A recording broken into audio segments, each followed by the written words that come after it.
Yo, what's going on, y'all? This is Marcus Rosa, aka Mazuma TV, back at y'all with some more boxing talk, man. I hope everybody's having a blessed, beautiful, positive, productive night. I hope you had a great day overall, man. I'm back at y'all with some more boxing talk. We're gonna talk about Brian Norman vowing the KO Devin Haney. We're gonna speak about Devin Haney's latest interview with Ariel Helwani, exposing Teofimo Lopez, ducking him, and we're gonna speak on a few more things as well. Then, of course, we're going to get into some open boxing topics, man. Shout out to everybody that's in the building thus far. If y'all could go ahead and hit the like button on the way in, that'd be very much appreciated. Let's get the algorithm on the up so that people know that Mazuma TV is live.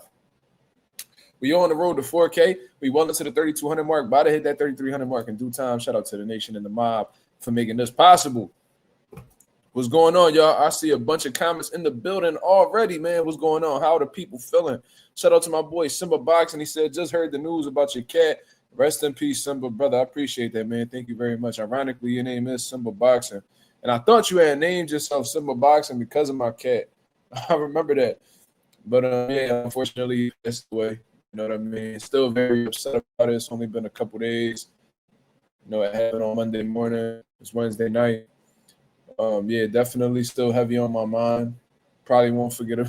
Probably be on my mind for a good amount of time, but you know, it is what it is, man. Shout out to everybody that's been sending their condolences. That really means a whole lot to me.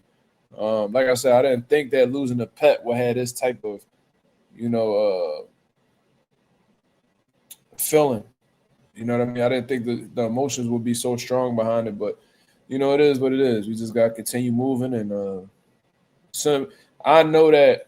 What makes me feel at peace is that Simba knows he was loved. You know what I'm saying? Like that kid, that cat was getting treated better than some of these people kids. You feel what I'm saying? But yeah, he was definitely loved, and you know, ain't nothing really else I can say about that. Forever dedicated. Thank you, man. Appreciate that. Smoochie, what's going on, Smoochie? Coffee plant in the building. Chris Maldonado, what up? Asian 86 in the building. They say your first son to be real. That's facts. That's what I always called him, my first son. Yep. And the first, I keep saying person as if he's a human. The first thing, I guess the first living being to show love to my son or welcome my son was Simba. And that's a fact. You feel what I mean? As soon as I got him into the house for the first time, fresh out of the hospital, Simba came up to him, you know what I mean? Started rubbing on the car seat, you know what I mean? Sniffing him and all that, just being affectionate. You know what I mean? That's my boy, man. I love Simba with all my heart. So, Mr. Plumtree and family, what up? What's going on? What's going on? How we feeling, man? We got some things that we need to discuss. Boxing was slow yesterday. Then today they just dropped 1,000,001 interviews. Brian Norman doing an interview with Sean Sattel. That was a good interview. You know what I mean? Devin Haney doing interviews over with Ariel Helwani. Damn, Ariel Helwani be getting all the big interviews, don't he? Probably because he a big platform, but damn, he been getting all the hot interviews. Then I seen Teofimo Lopez do an interview with Brian Custer. Shout out to Brian Custer. Fuck Tio, but shout out to Brian Custer for getting the interview. Even though Brian Custer, in all honesty, shouldn't even be interviewing that man because he don't think much of you and your people. But, you know, it is what it is. I fuck with Brian Custer. Just exposing the obvious.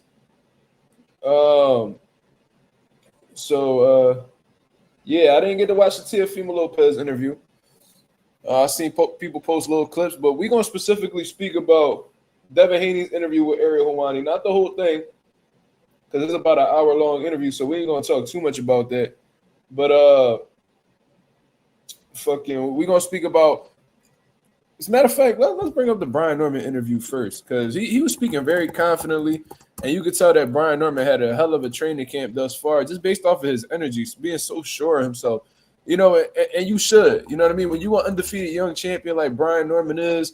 You know, he's taking like the first big fight of his career. You should be confident. You know what I mean? You should carry yourself with that confident, you know, energy. You feel what I'm saying? Because anything less than that, you're going to be fooled out here in these streets. You feel me? So I'm glad that he actually carried himself well. He answered the questions, uh, real precise, very clear. Didn't stumble over his words, and it didn't seem like he was really trying to be something that he wasn't. You feel what I mean? So shout out to Sean Sattel for the great interview. I can't wait till I can get interviews like this, boy. I can't wait till I can get interviews like this. But it was a great interview from Sean. You know what I mean? Let me go ahead and just share the screen for the people to see. You know what I'm saying? And let's hear what Brian Norman got to say. Let's hear what his perspective is. He hasn't been doing much interviews. It's really been his dad. But let's hear what he has to say, because that's what I want to pay attention to. Sean Zattel here with the undefeated WBO welterweight champion of the world. My boy got the Marvin Hagler hat on. That's fire. I fuck with it. Brian Norman Jr. defending the title against Devin Haney in a fight that I'm super excited for. I think a lot of the boxing world feels like this is the best fight left in 2025. So, Brian, salute to you and Devin for putting this one on. But let's get into it, man. Looking back to New York when the fight got announced, when Devin talked about you fought nobody, you're not on his level of skills, and then the situation in the lobby happens with the bodyguard and the teams. How much extra fuel did he add to the fire for this camp? I'm gonna say 0, because regardless, when I step into the ring, I'm about that action as is. So really, nothing he said necessarily made me feel a certain way. And then even with I never fought anybody to his caliber or anything like that. How I feel about that is either you got it or you don't. At one point, let's say Ali, he had to have that step up fight. At one point, Manny Pacquiao, he had to have that one fight that say, is he light or is he not? At one point, Devin Haney, he had that fight that say, do you got it or do you don't? So it don't matter about who you fought in the past. It's, are you like that or not? So when the opportunity arises, can you step up to the plate? And I'm here to tell you, yes, I can. Great answer from Brian Norman Jr. I like how well spoken this kid is. And he's definitely ahead of his years, especially from a mental aspect. Very, very clear, well thought out answer.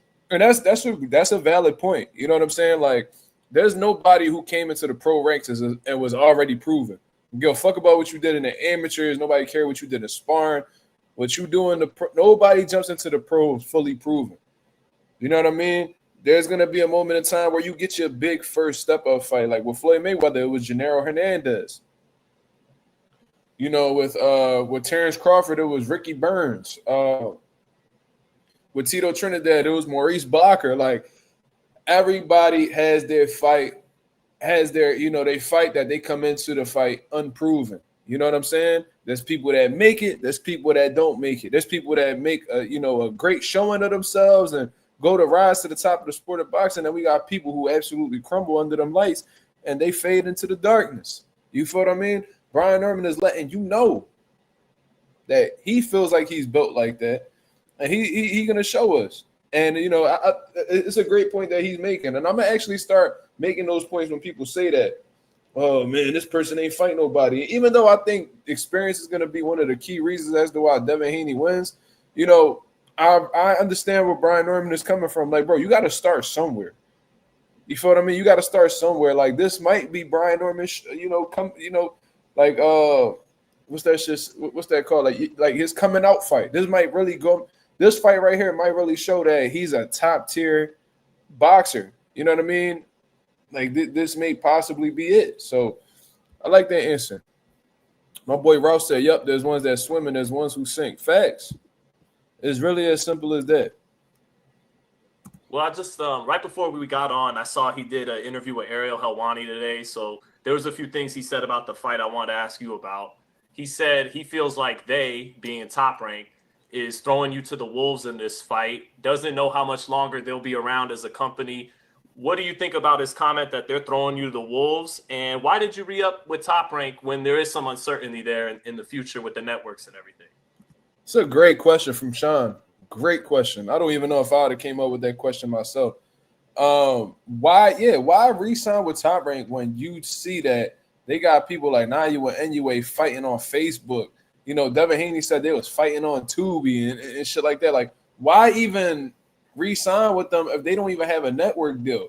You know what I'm saying? It's like they don't even have a home. There's no, like, you can't really be certain, especially after signing with them, that you're gonna have a platform to be able to show your talents on. It's like kind of crazy, to be honest. So great question from Sean Sattel. Because I'm gonna tell you right now, me and Top Rank finna take this whole thing to the top. Top Rank has made me the champion that I am today, and everything I push for harder fights. I push for more. And Top Rank said, okay, you want more, we're gonna give you more. And then this fight right here came up as well. So once again, me and Top Rank, we're about to come and take over the whole world. Yeah. I hope Brian Norman not falling into that same hole that Terrence Crawford fell into when, Terrence Crawford was, ended up re-signing with Top Rank. But the reason why he ended up re-signing was because they promised him, the Manny Pacquiao fight. You know what I mean? That was like the selling point that really made Terrence Crawford stick by them. You know what I mean? Because he was trusting their word, and they ended up not following through with their word. You feel what I mean? So I hope they not over here giving this boy Brian Norman false promises or empty promises, whatever you want to call it, and he signs just based off of that. I hope that's not the case. You know what I mean? And if you are able to get them big fights with Top Rank, more props to you. But I hope you're getting compensated well, or at least a number that you're happy with for your efforts, because there's no reason why you should be taking these tough fights if you're not being compensated like the top, fighter that you are. He also said in that interview, he wants to shut people up about the left hook stuff. And I remember when I asked you about fighting Ryan Garcia earlier in the year, you go, well, shit, it'd be a battle of the left hook, that's for sure. What do you think of him saying, him wanting to shut people up about the left hook, and he can't take a punch and he can't punch up at 47? And if he does take that punch away, can you beat him with something else? Well, he can shut down every narrative about the left hook, and I will let him have that because I will put him to sleep with the right hand instead.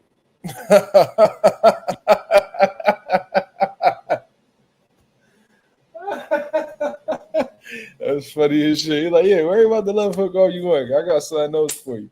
And to be honest, Brian Norman does punch hard with both hands. You see what I'm saying? So it's not like Ryan Garcia where, you know what I mean, his bread and butter is only left. I've seen Brian Norman do damage with both hands. You feel what I'm saying? So I just found it funny. He's like, yeah, man, yeah, just get rid of that narrative. I'm gonna knock you out with the other punch. That's hilarious. Great response from Brian Norman. You've I believe you never went 12 in a title fight. He's went 12 in his last 10 fights, all title fights. How confident are you can beat him over 12 if you don't knock him out in 4 or 5 like you predicted? 100% confident. And I had a few fights that were scheduled to go 12 rounds.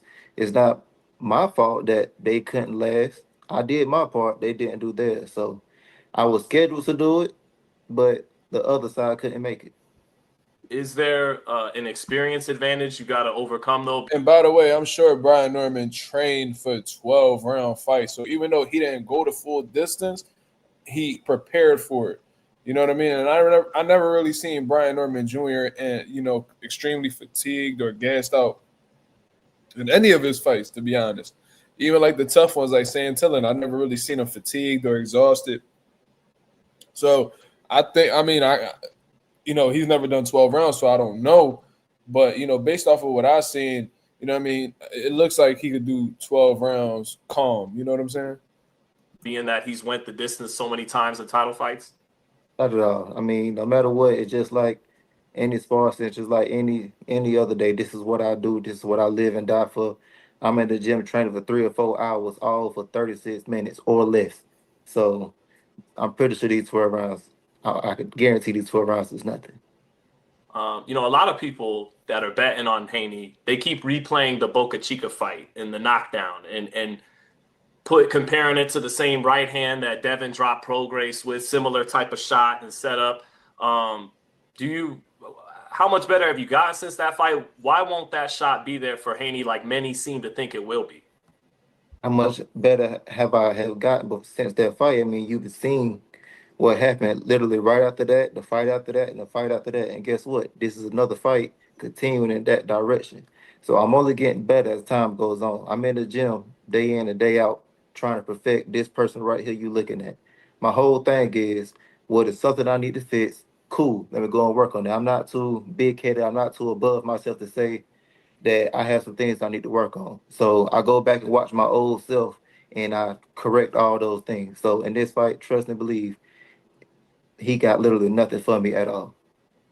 Woo-wee, said Devin Haney don't got nothing for him at all. Damn, very, very confident.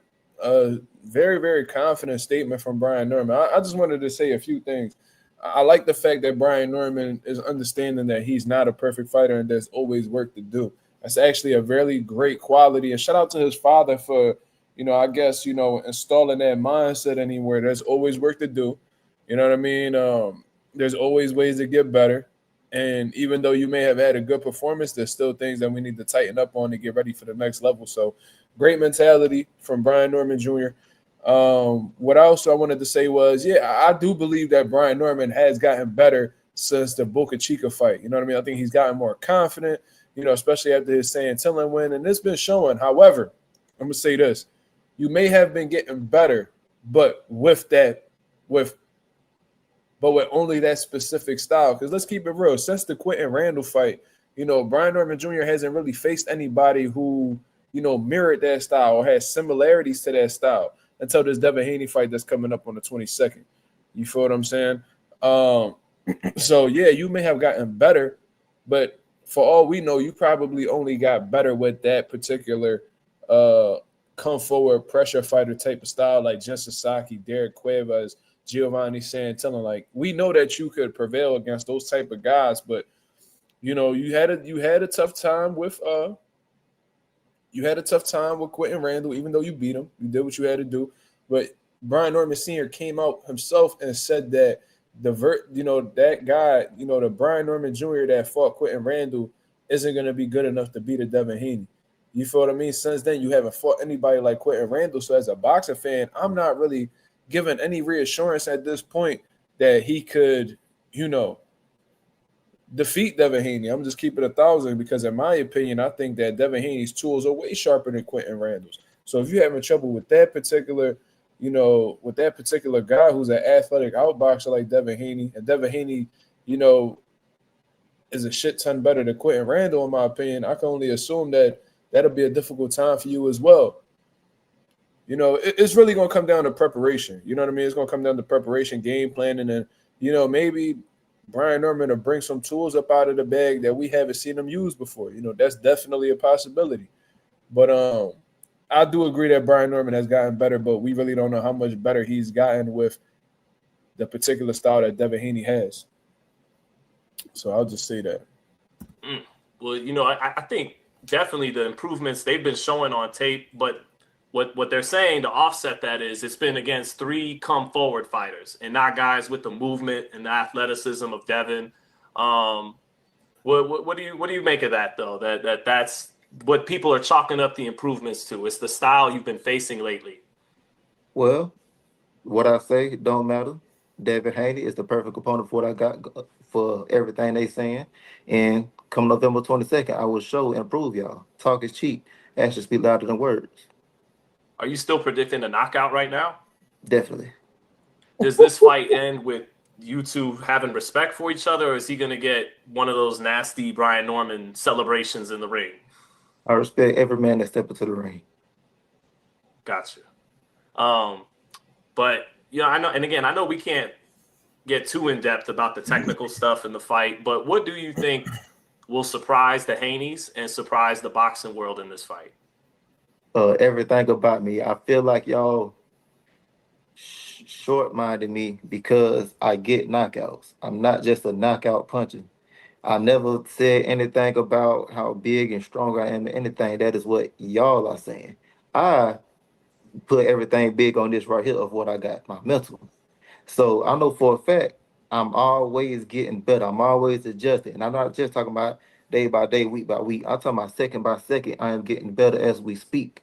You feel me? So it's my whole mental aspect. They're gonna see, dang, he is really like that. We thought he was so just in his tight little pocket right here, but no, he is the most well-rounded fighter we have ever seen. Yeah, what do you make? I don't know about that, but I like that you're that sure of yourself. I don't know if you're the most well-rounded fighter we've ever seen. It's a huge statement, but That just speaks to his confidence. Of his jab, looks like his best weapon. He's got his jab, and do you have the long range weaponry needed for this assignment? Because we just breaking down the fight, it looks like that's where he's going to try and keep it, is on the outside, and you rip nasty combos mid distance and then in close, like the Santillan fight. We know you like to get ugly on the inside, but yeah, the long range stuff and the jab. What could you tell me about that, Brian? Well, I would say if I want to fight on the inside with him, I would do that. If I want to fight in the mid range with him, I would do that. Or if I want to fight in the long range, long distance fight, I would do that. I control the fight regardless. So I will show you the outside game, inside game, and the mid range game. I'm bringing everything to the table. So just based off of how the way Brian Norman is talking, he doesn't want anybody to marginalize him. I could tell. You know what I mean? He's pretty much saying, yo, put some respect on my name. I can fight any type of fight and still get the victory. We're not about to sit here and act like Devin Haney's the better boxer than me, because I believe in my boxing ability just as much as he does. So he's telling you, he's confident in his game all around, not just in his punching power. He's saying that he could beat him at long range, he could beat him at mid range, he could beat him at close, on the inside. You know what I'm saying? He's making it clear from his mentality. It doesn't matter what type of fight that it is. He will do what he'll prevail in that area. You know what I mean? It's not just one area he's going to find success in. He's letting you know that wherever the fight goes, he's going to be ready and he's going to be able to be successful in either one of those, scenarios. So this is this may be something that may hurt Brian Norman, in all honesty, because when people typically had this mentality, they end up fighting a game plan that they shouldn't be, especially when their opposition may be better than them in a certain area. So for instance, right, when Canelo Alvarez was when he fought Floyd Mayweather, Canelo Alvarez was so confident in his ability to box that he sat there and he tried to play chess with Floyd, and it ultimately fucked him over at the end of the day, when he should have just been, putting pressure, letting his hands go, and, making this like a rough, tough fight. He chose not to. He chose to play chess with Floyd instead, because he was that confident in his, abilities. And it's almost like delusion in a way, because you should know, just based off of this, this person being more experienced than you, and you having trouble in this particular area, you should know that, all right, that's not the type of game plan that I should be fighting. But people are so confident that they think they could do things at a certain level until they get in there with a certain, person, and then, they're brought back down to earth. You feel what I'm saying? So I like Brian Norman's confidence, but it may help him, it may hurt him. We won't know until November 22nd. Do you at all though have to be careful in this fight of not letting it become too much of a boxing match on the outside? Do you have to at some point close the distance on him and take the fight to him? I'm gonna tell you this: Sean Sattel, he know boxing. You know what I'm saying? He know what the fuck it is. You can tell by his line of questioning, based off of the way he's asking Brian Norman these questions. It's pretty much, you could tell, was reflecting what he thinks about the fight overall. He asked this man about, like his outboxing style, like his boxing ability. So based off of the Sean asking this question, it seems like he feels like that's going to be Norman's kryptonite, or it may give Norman some problems. Now he's bringing up Devin Haney's jab. So the outboxing ability and the jab is pretty much what makes Devin Haney himself, right? The movement, the fast hands, all that stuff. He's bringing these things up because he knows, just as well as boxing fans know, that Devin Haney is really good in those areas, and it may cause Brian Norman some trouble. You know what I'm saying? So, yeah. I say we'll see what happens in the fight. Let's say, what if boxing him is the easiest fight I can do? Like, what if I'm trying to get close to him and he just keep grabbing and holding? So therefore, boxing him is the best way I can beat him. So I won't have a definite answer until come fight night. But that's the best part about being able to do everything. You can adjust right down the spot. So is there a chance you outbox Devin Haney in this fight? Because just like he's talking about, he wants to prove people wrong about not being able to take a shot, not being able to hurt a guy at this weight. Does any part of you want to, show, well, you guys think I just got to knock him out? Let me show you the skills too. And I can maybe outskill him. long as I win, that's all that matters. I don't care if it's a boxing fight or a fight. Did I win? Was my hand raised at the end? You said timing is your superpower, right? That's something that I told y'all a while back. I told y'all a while back that the most impressive things about Brian Norman is his ability to stay composed under pressure and his counterpunching ability, aka his timing. He has really good fucking timing, and he's really sharp at throwing punches in between his opponent's punches, which is a very good skill to have because it literally poses danger for not just about it poses danger to every fighter he faces because how the hell are you going to be able to defend yourself, well when you're in the middle of throwing your punches? That's when you're the most vulnerable. And Brian Norman, being the heavy-handed, individual that he is, he's also really good at timing you and throwing sharp shots in between the shots that you're attempting to land on him. And that's very dangerous. And I told y'all, his mentality, his mental fortitude and his timing were the best things that was in his arsenal. So the fact that Brian Norman himself is calling that his superpower, it just lets me know that I was pretty accurate in my assessment of him.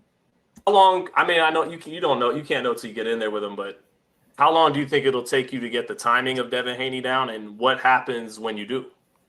Once again, I can't say that, but when I do, just like everybody else, that's when it's over for literally any and everybody. Whatever I touch, I break. And the fact that timing is my specialty, once I find it and I touch you, you are now part of that broken list.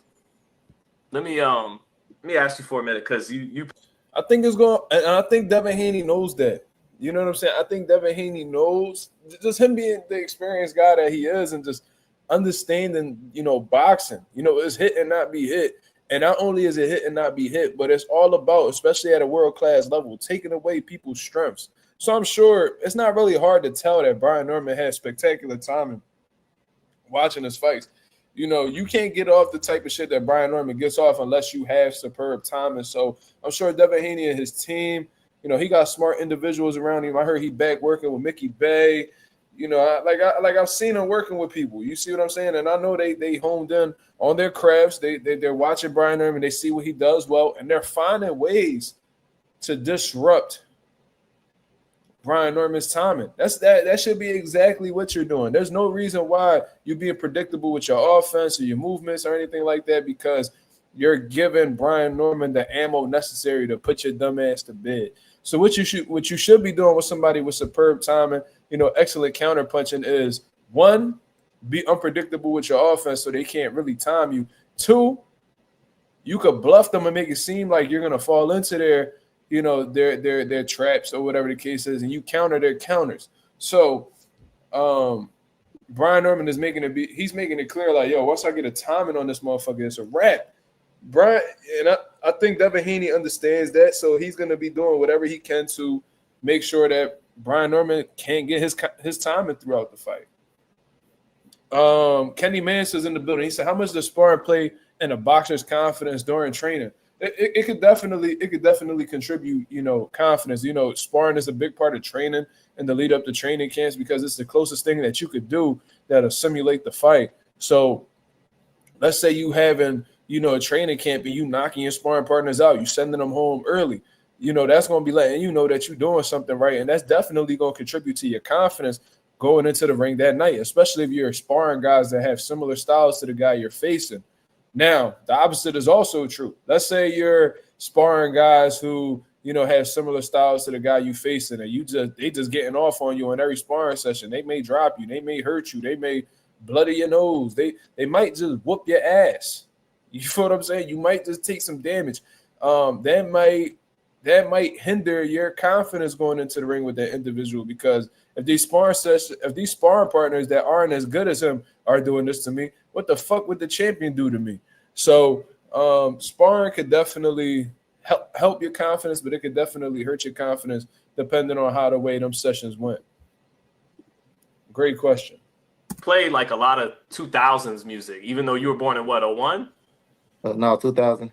Okay, so you play like a lot of music from the 2000s. Do you know the song "Growing Pains" from Ludacris? I gotta hear it. I don't be knowing a lot of names. I just know the song. And actually, I listen to even older than that. I'm gonna say 80s, 90s. Why is that? Are you an old soul? Uh, I'm gonna have to say yeah. I used to deny it, but yes, I am. I'm pretty sure you can tell by the way I talk. Well, "Growing Pains." If I know you've probably heard it and everything, but that kind of reminds me of what you're bringing to the sport, from Atlanta and all that. And it's been a minute since Evander Holyfield, Paul the Punisher Williams, Don't Vernon forget my Forrest. dog Vernon. My dog Vernon. Rest in Yes. peace, Vernon. So how much does it matter to you to put on for Atlanta in this sport and to win a fight like this to put on for Atlanta? No, this the biggest thing ever. We have it, like you just said, we haven't seen anything like this in a long, long time. And the fact that God chose me for this job, I'm gonna be right back, man. You chose me. I'm going to take care of this mission real quick. Shoot, just look at the jacket. I got the KO King shirt on. Shout out to my boy Ti Tip. It's my time. This is my legacy right here. I just finna build up on it. Okay, cool. Our next two fighters. So that was the interview that happened with Brian Norman and Sean Sattel, man. Great interview. Real clear, thought out answers from Brian Norman. He seems very confident.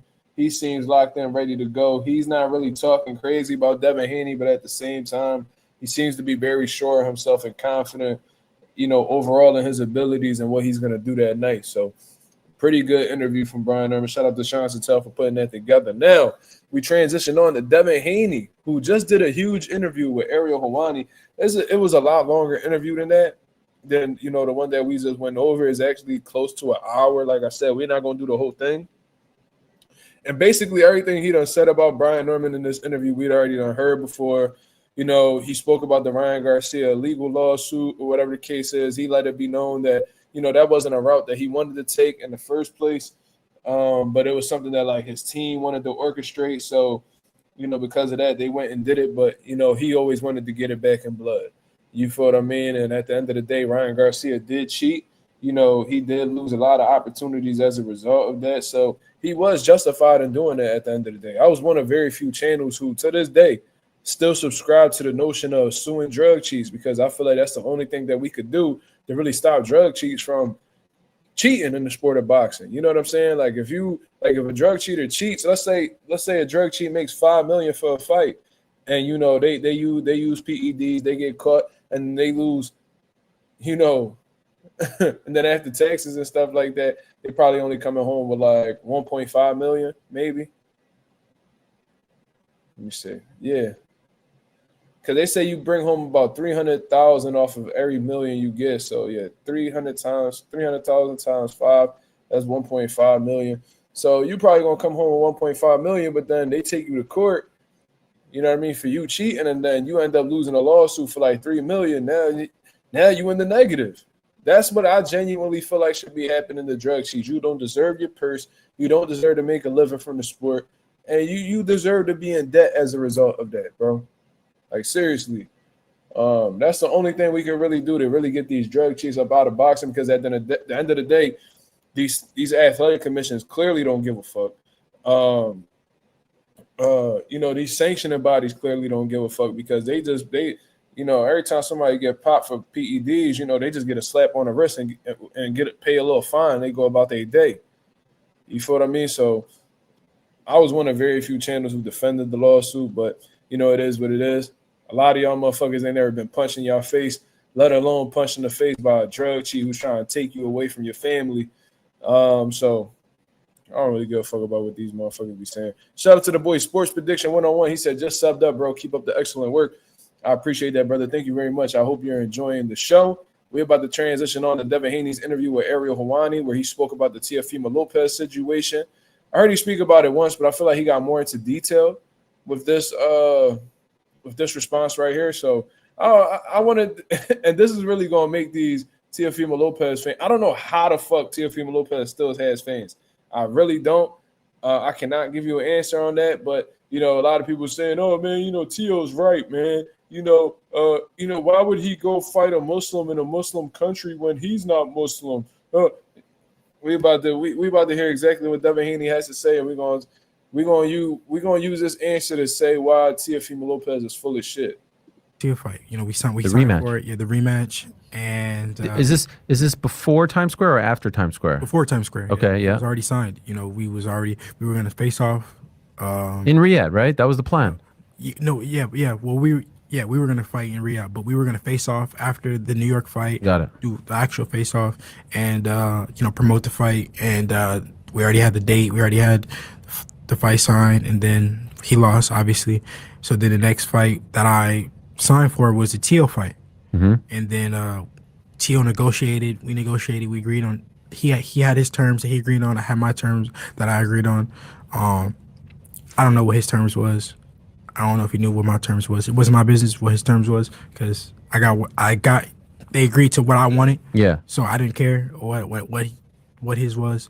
And then they said that he was going to sign at nighttime. Then he said he was having dinner with his family. And then it was the morning time, and then it was a bunch of excuses, and then he just came back and his team came back and said that he just didn't want to fight.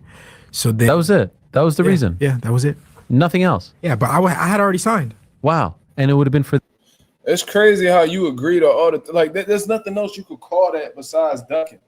You know what I mean? Because one of Teofimo Lopez's excuses was, Turkey Al-Sheikh promised me the Jaron Ennis fight. Like he ain't asked for the Devin Haney fight. He asked for the Jaron Ennis fight. You feel what I mean? So that's why he didn't want to take that. Then he started bringing up people's religions. If those was things that was a genuine concern of yours, why did you agree to terms in the first place? Because you already knew, part of the terms is where the fight is happening. You know what I mean? Who you're facing. You literally agreed to the terms to fight Devin Haney next, right? Because you knew that Jaron Ennis fight wasn't going to happen. At that time, Jaron Ennis, I don't know if he already had unified with Stanionis. I forgot what the situation was, or he just did, so he was moving up to 54. Jaron Ennis was only trying to fight champions in the division. If he wasn't able to get those fights, he was moving up, which he ended up doing. So you knew that he wasn't going to give you an opportunity because that's not what he wanted. You feel me? So you knew that there was no other option. So you knew you wasn't going to get that Jaron Ennis fight. So that excuse is out the window. Then you playing it like, why would I, Devin Haney's a Muslim, Turkey's a Muslim, Saudi, if Riyadh is a Muslim country, why would I fight a Muslim in a Muslim country? They're pretty much saying that, he might get robbed or whatever the case is. That's how you genuinely feel, Tio. Why did you agree to the terms that included you fighting a Muslim in a Muslim country, being financially backed by another Muslim man? Like, you knew that going into the negotiations. So why agree to the terms and then act like that was the reason why, you didn't want to fight, you wasn't ducking? No, bro, you ducked. You made it seem like you was interested. You didn't want to get his persona that you was ducking or anything like that. So you strung these people along, and then when it was time to sign the contract, you bitched out. Just keep it 100. Just keep it 100, bro. You feel what I mean? Are people commenting in the building or not? Am I tripping? Hit the likes, y'all. Hit the likes. I don't know if people commenting or what. Or people just, just listening. I don't know. But we usually get comments rolling in by now. I don't know what's going on. We ain't get a comment in like 15 minutes. We ain't get a comment in like a whole 15 minutes. But, yeah, man. This date? No. It would have been for, I forgot the date. It would have been earlier. But in the fall time, right? A few months ago. All right. In Riyadh. Yeah. At what weight? 147. Okay. 147. And then the next best fight was, Brian Norman. He's the best guy at 147. You agree? Well, what about Boots? Boots at 154 now. No, I know, but was there talk of Boots before he moved up? Yeah, but I'll get to that. But Yeah. Do you think that he's the best guy at 147? Right now, I think it's the best fight for you. Yes. No, the best guy at 147. Like period. Who's the best guy at 147? No, yeah, I'm down. I'm in agreement. I mean, he only has one belt, but yes. Yeah, I mean everybody has. Right. There's not a unified champion Right. at 147. So, once I beat him, I become the man at 147. I become the top guy and take over the weight class. And yeah. So it's interesting because I just mentioned Boots. Was there any talk of Boots at all? There was Boots' name came up as well. We said, yeah, we'll do it. 147, let's do it. and then they came back with. That's so hard for me to believe, bro. Like, it's so hard for me to believe that Devin was gonna fight Boots, bro, at 147 pounds in his first fight at the full-fledged weight. That's just so hard for me to believe. Not saying that he's a liar, but I heard Bill Haney say on Champ side that Jaron Ennis will not be the first fight that they will take at 147. Meanwhile, Devin Haney and them is saying, and this is something it's one of Champ side's last interviews with Bill Haney. You can go check it out. You know what I mean? When they were talking about the whole list and stuff like that. You know what I mean? I think Champ side asked him something about Jaron Ennis, and he was like, that's not the first fight. I'm paraphrasing, of course, that Jaron Ennis won't be the first fight that they'll take at welterweight. You feel what I mean? So I just find it weird that they offer him that fight at welterweight, and they claim, Devin's claiming that he said yes. So like your dad's saying no, but you saying yes. It's like, I don't know. It's weird. Not saying he a liar, but it's a little odd that you and your pop not on the same page when it comes to this topic. Eddie Hearn came back with 152 152, and then I was just like, well, the reason why he came back with 152 because he was already in the process of moving up to 54. So it's like you're not gonna see this, and Devin Haney knows this because he already moved up multiple weight classes by now. And I think he even said in this interview that his nutritionist wanted him to come into this camp a little bit heavier. So once a fighter is in the process of moving up, they gain more weight than they usually would, so they could, acclimate to the weight class, easier. You know what I mean? And, things like that. So they when they make this transition of, a new weight class, they could be bigger, they could be stronger. You know what I mean? They just leave that previous weight class in the, in the past. So the reason why, Eddie Hearn had offered that 152 catch weight for Devin Haney was because he was already making his way up to 54. So why would he, in the middle of acclimating to 54, cut back down to 47? That'd be a terrible decision. That'd be a terrible decision, and almost asking to, have a horrible camp or, even underperforming one of the fights. You feel what I mean? So I think that fight was presented to both guys just at a terrible time. You know what I mean? It was just a terrible time because one guy was just trying to get acclimated to 47, and Devin Haney. Then we got somebody who was moving on to 147 and was attempting to acclimate to 154. So it's interesting. Yeah, I just think it was bad timing. No, I never even fought at 147. We're Right. gonna go to 152 when he's champion, unified champion at 147. Let's fight for the belts. And then it wasn't much negotiation. That was pretty much what it was. And then it was Brian Norman. So Cool. I understand what you're saying, brother. He said he was gonna fight Ryan, but he lost. No, this interview had came out. That interview that he did with Champside was after he defeated Jose Ramirez. You know what I'm saying? So they knew, the day of that fight when Ryan lost it, that fight was cooked. Like it was done. It wasn't going to happen. You feel what I mean? So then Bill Haney came out with a list after the fact. You know what I mean? Because Ryan was supposed to be the one that's next. That's very much true. But when Ryan fumbled the bag against Rolly Romero, they had to move on from the situation. Hence why Bill Haney came up, he came up with this list. And when he was on Champ's side talking about the situation, you know what I mean? He got, he answered some questions and stuff like that. Champ side had asked him a question. I forgot what it was specifically about Jaron Ennis. But Bill Haney made it clear that, you know what I mean? He got love for Bozy and Boots and all of them. But he said that Jaron Ennis wouldn't be their first fight at 147 pounds. You know what I'm saying? So it wasn't a situation where, Ryan was supposed to be the first fight at 47, then he was going to go to Boots. No. The Ryan Garcia fight fell through totally that same night that Devin Haney beat Jose Ramirez. So they came out with the list. Champs, I had to ask them about it. I'm gonna find that. I'm gonna find that time. I'm gonna find that timestamp, and I'm gonna bring it up on the channel one of these days. But Bill was like, no, like that's not gonna be our first fight at 47. And at that time, they didn't really have a locked-in opponent at that point. So I just find it, like I said, you know what I mean? Maybe they changed their minds. I don't know. But I remember Devin Haney was saying, yo, You know, like he said yes to the Boots fight. Bill Haney didn't really want to take that fight, you know, as a first fight at 47.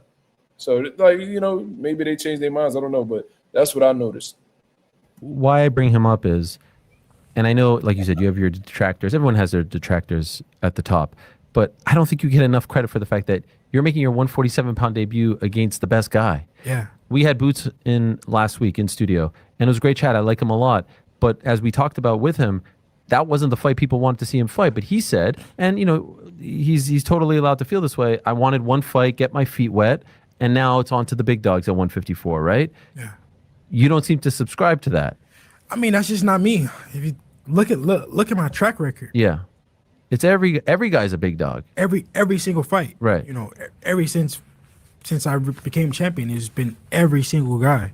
And Dev, I know. Come on, bro. Let's not do that. I fuck with Devin Haney. You know what I mean? Every time he has moved up in weight, he has taken on, you know, solid opposition. You know what I'm saying? When he moved up to 44, Regis, who was a WBC super lightweight champion. So I respected that win very much. Even though people try to discredit him for the Regis win, that was one of his best victories. I give him a lot of credit for that. But and I know you went through some traumatizing shit with Ryan Garcia. You know what I mean? That man cheated you, and I was heavily critical of him for that, and I supported you the whole way through that. But let's not act like, you know, when you came back off of that Ryan Garcia fight, you didn't fight at a new weight, a catch weight, against a Jose Ramirez that's on the decline. Like let's not do that. You feel what I mean? Like, you took a tune-up. Your last fight was a tune-up. You feel what I mean? So let's not do that. You know what I mean? Jerron Ennis fought somebody who had, you know, I know we don't really respect this belt as much as we do, but at the end of the day, facts are facts. Luis Malima, IBO, super welterweight champion of the world, top 10 guy, you know what I mean? Ranked in multiple sanctioning bodies from what I understand. He was a contender. Was that the best fucking opponent ever for Boots? Absolutely not. But I think people, and because Boots made short work of him, that, you know, people thought that Luis Malima wasn't shit. Bro, when you a top 10 ranked guy, it's like, can't really say shit about them. But it's like, Bella Face said, come on, bro, the IBO. I mean, Bella at that, and I said, I made it clear that's not a belt that's really recognized like the other belts. You feel what I'm saying? Not like the WBO, the WBA, the WBC, the IBF. But at the end of the day, it's a world title. It is a world title. Now, is it respected like the other ones? Do we value the IBO like the other ones? No, we don't. But it's still a world title. That's why Chris Eubank Jr. be coming around talking about he was a world champion because he had the IBO around his waist. We see Anthony Joshua had that IBO title around his waist.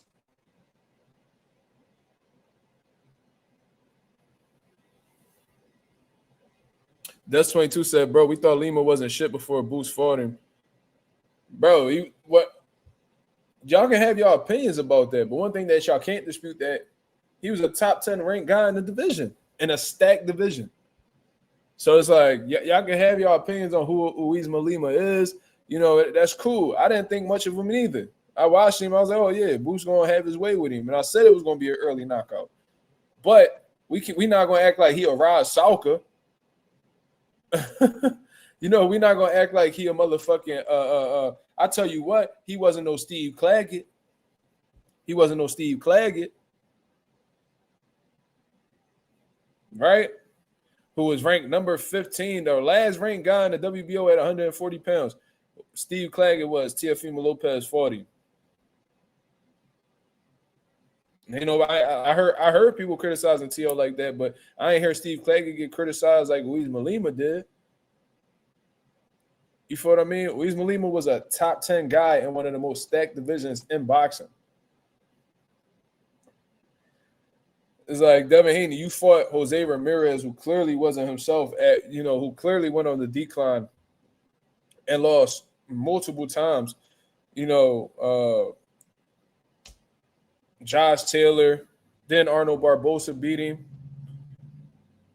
You feel what I mean? You said T.O. not Boots. What the fuck? So what? T.O. could fight motherfuckers like Steve Claggett? Like, it's okay for T.O.? No, bro, he a champion just like Boots. He won more world titles than Boots. T.O., you can make a case T.O. is more accomplished than Jaron Ennis. He is.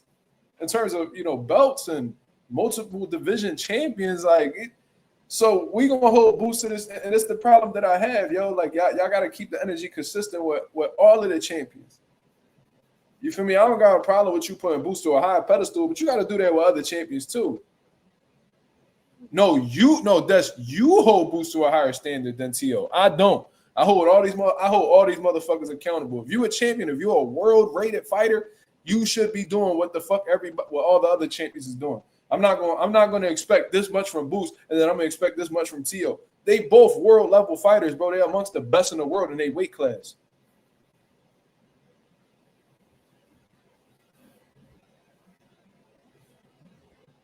I can't do that.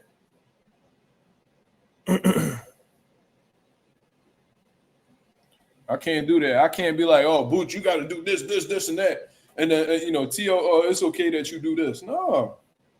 Not at all. Not at all. No, we know Boots is on a different level. No, I know that Boots is on a different level than T.O. I know that. But, I feel like Usyk is on a higher level than T.O. too. But guess what? Hold both of them to the same standard. There's a few champions in boxing right now that I hold to a higher standard than T.O. I still expect T.O. to do what champions do. That's fight the best competition. That's all I'm saying. I don't even know how we got this far into that. But like Devin, yo, he's done some amazing shit. Like he is a throwback fighter. I heard him say that in this interview. He is, because of the challenges that he take on in his career. And I've always given him credit for that. You know what I mean? And I hope I get to talk to Devin Haney, on YouTube or in person, whatever the case is, for an interview, so I can give him his flowers for that, because, there's not many people that's doing what Devin Haney does. That's a fact. But, you know what I mean? You say, it's like you kind of threw a shot at Boots, like saying like, yo, like, I'm just not cut like that. You know what I mean? Like, look at my track record. And you did some great shit. Not going to lie. Like, you did some great shit. But we're not going to act like your last fight was like the most dangerous fight. Like, niggas knew you was watching Jose Ramirez, bro.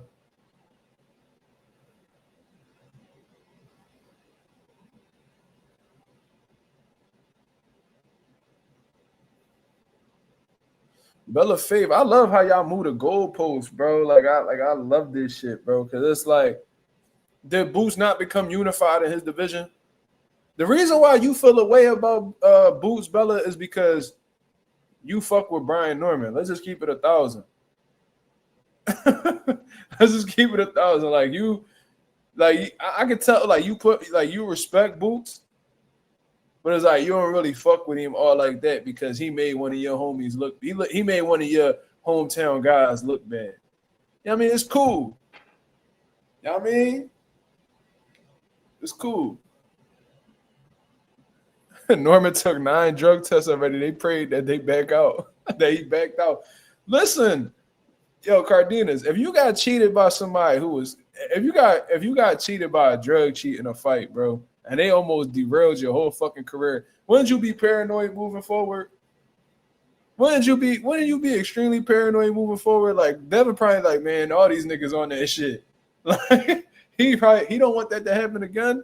He said that when he got cheated by Ryan Garcia, he lost out on a lot of money, a lot of opportunities. You know what I mean? They dropped his value when they know he got cheated. And if it wasn't for Turki Al-Ashik, he might be in trouble. He might have been in trouble. So he'd be damned if he go through that again. And I ain't knocking him for it. We gonna stop this whole. We're not gonna have this snack talk, bro. Y'all niggas gonna have to go to Manager Marty page and go talk about that shit over there with him. You know what I mean? I don't give a fuck who he's sponsored by, who he has dealings with. The reality is, Devin never test positive for a PED. Never. And a lot of the people that have done business with Snack haven't tested positive for a PED. You know what I'm saying? Like I seen Mikey Garcia work with Snack. I had never seen him test positive. I seen Terrence Crawford work with Snack.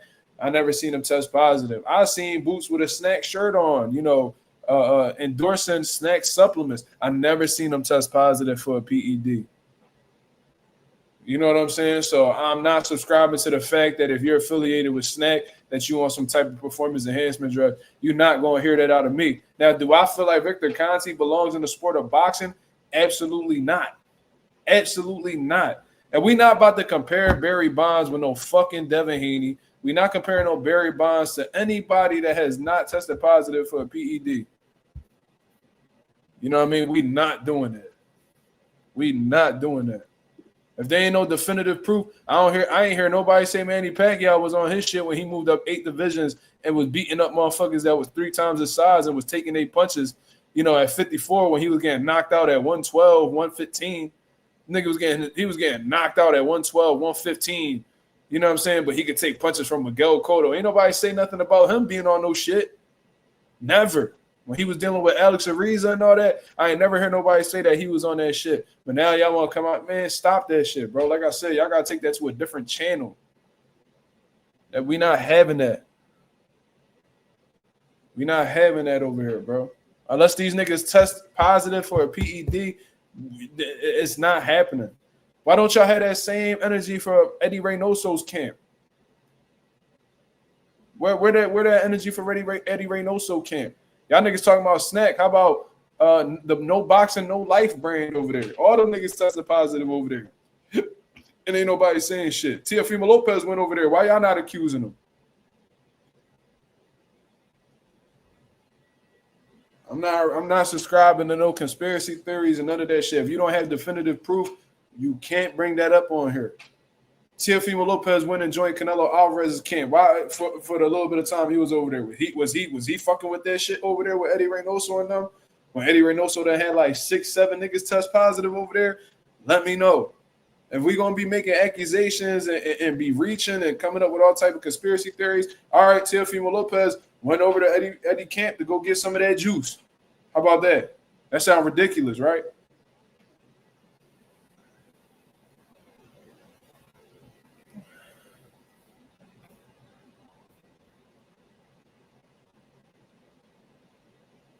I fuck with Bella Faith. I fuck with Bella Faith. She said, she said I side-eyed his boots again when he said he fell asleep with the Bud. He slept on the Bud Canelo fight. Well, I don't know. I don't know if I highly doubt he will lie about that. But because just knowing how Boots is, I think I take him as a pretty honest dude, dealing with him in person and all that stuff. I don't really feel like he got a reason to lie neither. Like, all right, if he watched the fight, so what? Right? I'm sure he watched Bud's fights in the past. I'm sure he watched Canelo's fight. But he was in the heart of camp, Bella. And when you're in the heart of camp, you're doing 2 to 3 training sessions a day. So if you're waking up at whatever time, I don't know what time you wake up, but let's say you're waking up at 6 in the morning, you go and you do some type of strength and conditioning, right? That's exhausting. So then you go home, you come back to the gym you go to the gym a few hours later, you're doing sparring, you're doing you're doing some type of boxing work, then you leave. Then you rest a little bit, then you go running. Like that could be fucking exhausting. So when the fight, we was given the fight, it was like 1 in the morning. It was like 1 in the morning. What time was it? Eastern Standard Time. What time was Bud and Canelo rumbling? I swear they was rumbling at like 1 in the morning. I highly doubt Boots had the energy to stay up to watch that fight if he put in 2 to 3 training 2-3 times a day. Shit, I remember when I was training hard 1 to 2 times a day. Nigga, I wasn't getting past 12 in the morning. 11:30. Yeah, it was 1 in the morning, bro. Like, if it's 1 in the morning and you done did 2-3 sessions in a day, man, I need to sleep because I have to do the same thing tomorrow. But he did say but what Boots did say was that he watched the highlights. I heard him say that. And Boots does respect Bud because he said, he did a lot of great shit in his career. You know what I mean? Like, he gave him props. But I think people want him to, like, dick ride Bud. It's like, you do know that Boots feels like he's that nigga, right? Like, he is a competitor. He's an alpha male. He don't think of anybody. Like, he thinks of himself as the best in the world. So why he got to sit here and be Joe to another nigga? Philly niggas don't do that. I'm gonna just say that too. Philly niggas don't do that. We don't Joe niggas. Like we don't. Like if he the homie, that's something different. Like them niggas ain't friends. Like we not about to sit here and be Dicky and another like in Philly. Like we don't do that. That's called Dicky and that's called being Joe. We don't be on that type of time. You feel me? Any of my niggas that's on here that's from Philly, like if you got somebody that you've been attached to fighting, like what Jermell Charlo did with Canelo, that's Dicky. You know what I mean? Nigga was talking. First of all, he was on some two-faced shit because he used to talk shit about Canelo all the time. Then when he get to fight Canelo, he won't be all cool. And then in the lead up to the fucking fight, this nigga Jermell said that Canelo, like he idolized Canelo. How you idolize a nigga that's in the same weight division as you? Like what? Y'all niggas was at 54 at the same time and you say you idolized them? Huh? Bro, I ain't gonna lie. If Boo said some shit like that, I kind of look at him with the side eye. Bella, I'm like, what the fuck this nigga talk? What, nigga? Because a real competitor knows, man, like, he cool, but fuck that nigga. I'm worried about me. Like, only real competitors understand that. Only real competitors understand that. Like, nigga, I want to fight him. Why do you want me to be a fan of him? Y'all be fans of him. Y'all the fans. I'm one of the fighters. I don't need to be a fan of nobody. I'm a fan of me. If I'm a dick eat anybody, I'm a dick eat me. Fuck is you? If I'm being on anybody dick, it's gonna be mine. The fuck? Like what is we talking about? You see what I'm saying? Like that's that shit them other niggas do. Like Jamal Charlo got the dog shit slapped out of him by Caleb Plant. Then, you know, they fighting on the same card and he talking about rocking this nigga clothing brand. Like that ain't no man shit, nigga. That ain't no real competitive shit, nigga. Like you not no dog, nigga. You was a bitch, nigga. In my eyes. Ain't no way, bro. In my mind, bro, a nigga slapped the dog shit out. I would have got it right. We would have got it popping right there. Feel me? Like anybody could get slapped is what you do after that, right? You ain't do shit to the nigga. When you had all the space and opportunity to do so, you could have hit that nigga with a spear like Edge or Goldberg. Like you could have made that shit a whole street fight. You ain't do nothing. You walked up to the nigga like you was gonna do something. You ain't do shit. You never got your lick back. Then you sat at the same press conference of this nigga, bro, and didn't even try to flinch at him. You ain't do none of that. I tell you this, Jamal, if you would have slapped the dog shit out of Caleb Plant at that press conference, bro, I would have put a lot of respect on your name. And guess what? Wasn't shit gonna happen. Y'all niggas still would have fought. It would have been what it would have been. They just would have made sure y'all niggas was separate. You just ain't had the balls to do it. See, that's bitch shit to me. That's dick eating shit. That's like being Joe. Like, we don't like that shit over here. That's why when people come to Philly, people be like, yo, like, you know what I mean? Like, people over in Philly, man, they rude. No, y'all niggas just dick eaters, and we don't move like that. We don't feel comfortable being dick eaters. You feel me? Like that being friendly shit, especially when being friendly with niggas that you're not friends with or you don't have a track history of being friends with, that's weird. Imagine Boots be like, yeah, man, I'm a big fan of Bud. You know what I mean? Like, yo, like, man, the way he looked in that Canelo fight, when you're attached to fighting him, it's like, no, nigga, like Boots a dog, cuz it's like, why would I sit here and be joeing this nigga when I want to fight him? I want to take what he has. Why do y'all want me to be a fan of this nigga so bad?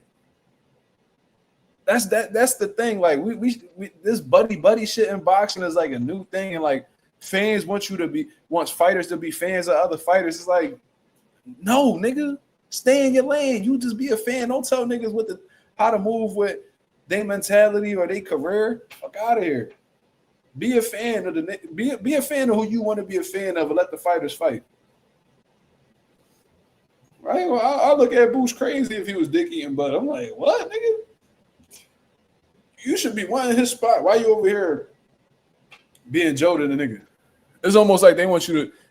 It's almost like the fans want Boots to sit there during the interview and just be like, yeah, man, that nigga Bud, man, he beat my ass, bro. Like, that nigga different, bro. Like, I'm telling you, like, bro, that nigga skills crazy. Like, you seen what he did with Canelo, bro? He was sitting in the pocket catching and shooting, bro. Like, bro, I never seen nothing like that in my life. Like, ew, nigga. What?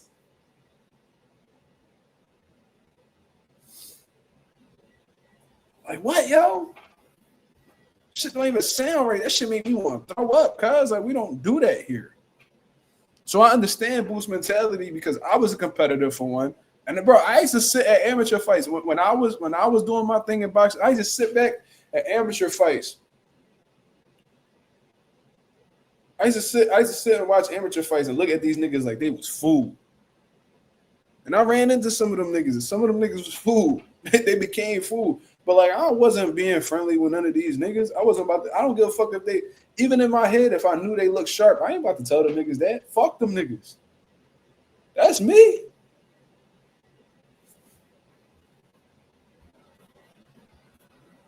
That's just me. I don't know. That's 22 know what it is. He said that's like the number one rule. Don't be a dick eater. Facts. And Philly, if you a dick eater, niggas is not going to want to fuck with you. You weird.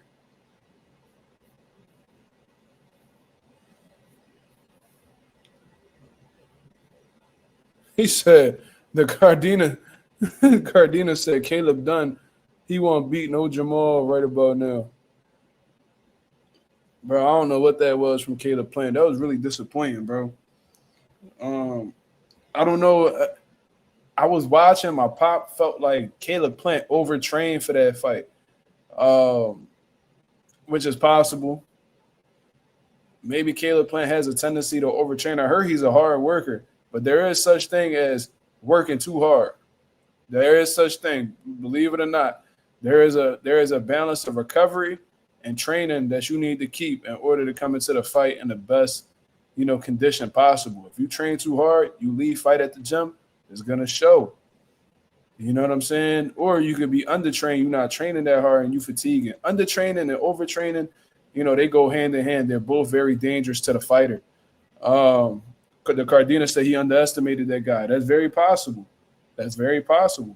Maybe he looked at him like as a stepping stone, and he probably was just locked in on the Jamal Charlo fight. But I don't know. That's a possibility.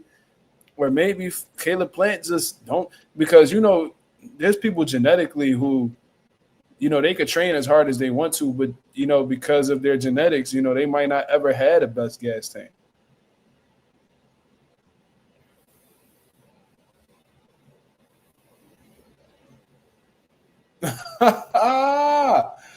Yo, Bad Boom. He said, bro, I know the exact meme you talking about. You talking about that big Fendi nigga, bro. That meme was a classic, bro. I think that shit came out during I don't know, that shit. For some reason, I'm thinking back to high school when I saw that meme. He said, Hawani said Haney gonna be at a top ranked funeral with a suit like the motherfucker in the meme. Went to my biggest hater's funeral. I had to make sure the nigga dead. Yeah, I remember that, John. It was that black boy that was in the suit. Damn, let me see if I can find that shit.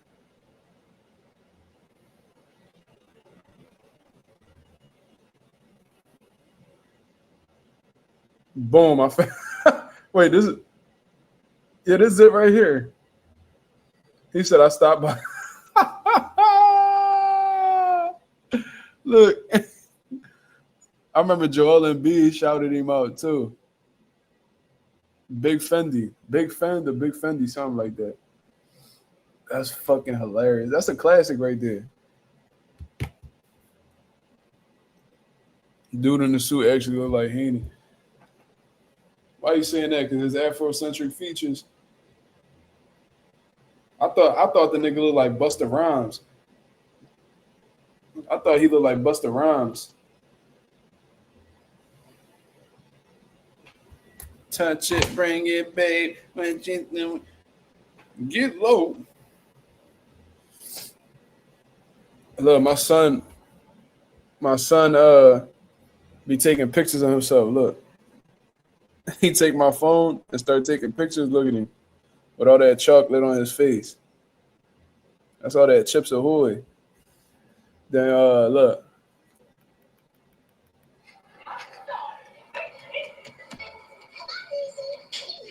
That's him trying to scroll through the phone. Look. Cheese. Yo, every time I look at my camera roll, this motherfucker got some new shit. He got some new shit on my camera roll. But anyways, yeah. So I think at this point, man, we just gonna get into the open boxing topics. You feel what I'm saying? I wasn't gonna play that whole Devin Haney interview. It is what it is. It was too long, but it was a solid joint. So go ahead and check that out. I still gotta watch Teofimo Lopez's, even though I really don't want to. I just like to point out the contradictions. I like to point out the hypocrisy, in Teofimo Lopez and just exposing the fucking liar that he is. You know what I mean? So I might just take the time to watch that shit. Why not? You know what I mean? I'll be bored of shit at work anyway. Work been real slow, so I might just tune in tomorrow and watch it. You feel me? But I also got other shit going on. You feel me? I'm, being a dad, matchmaking for my amateur show November 21st. Strategizing on this podcast that I'm gonna be having rolling pretty soon. I got some shit going on, y'all. I got some shit going on. He said, bro, I look just like Jason Tatum. I hear that all the time. I wish I had the nigga height. But nah. I'm an alright height, though. I'm average. I'm 5'9". You feel me? But Jason Tatum, like, what, 6'6"? Shit. He like 6. He probably taller than that. He's 6'8". Shit. Nigga LeBron height. Never mind. T.O. thinks shit funny. Yeah, he one of them niggas that think shit funny. Yeah, he thinks shit funny until it don't be. You feel me? And then when he get in them type situations, he crumble. Like, I keep reiterating this shit, but it really just says a lot about his character. Like, once you let your dad get knocked out by somebody and you don't do nothing about it, you a hoe ass nigga. So it is what it is. You feel me? I might just pull up on T.O. I ain't gonna lie. Yeah, I mean, I've been trying to hit his sister up, see what's going on with her and shit like that, but she act like she don't want to fuck with nobody. You know what I mean? So I don't know. I'm gonna have to pull up on you one of these days. Like, what's up? What you want, nigga? Like, you crazy, nigga? Say, no, I'm fucking with you. Because I'm gonna have to fight T.O. and he athletic as a motherfucker, bro. That's gonna be a headache. You know what I mean? So I'm gonna have to slam him on his head and fuck up his boxing career. I don't want to do that. Let me see something real quick. No, I ain't gonna do that. But anyways,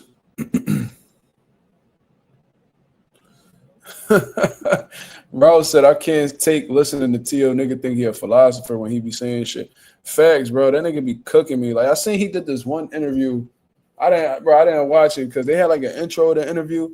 And like T.O. be swearing like he's so like T.O. one of them dudes that he like to hear himself talk, right? Because like in his head he thinks he's like an intellectual, but it's like, you know how like niggas who lie habitually are really good at spotting other liars. You know what I'm saying? It's almost like a real street nigga. They can hear somebody talk and know that nigga really not a street nigga. Like real intellectuals. And I'm not saying I'm the biggest intellectual, but I'm definitely an intelligent person. You feel what I mean? Anybody that know me knows that. You know what I mean? You don't get as far as I get being a dummy. You feel me? T.O. be sounding smart to dumb niggas. Like to me, like he uses like a lot of like y'all niggas ever do an essay and like you use an unnecessary word so the teacher just takes it out and it just makes the sentence just a lot more simplified and easier to read. It's like T.O. will add like he'll add very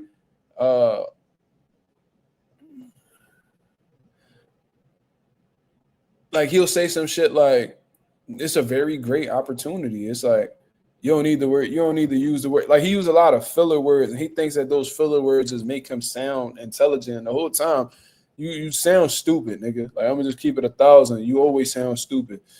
He be like, yeah, you gotta really be uncomfortable in order to grow in situations, you know. Like you have to really dig, you know, and when you continue digging, you're eventually gonna find yourself. And when you find yourself, it's gonna open up a whole new avenue in life, you know. And when you digging through the avenue, you know, you know, and you know, it might be dark, but you know, eventually you're gonna find the light. And you know, God put this light on earth for a reason. You know, God put this life on earth for a reason, because if it was dark, you know, life will be meaningless. Like, bro, what the fuck is you talking about? You know what I mean? Like the nigga just be saying whatever be on his mind, and he just be swearing. And you know, the niggas be sitting there like whole time they're like, what the fuck this nigga talking about? But they don't want to make T.O. feel bad about or feel dumb, so they sit there and they act like they resonate with what he's saying. Like he's an idiot, bro.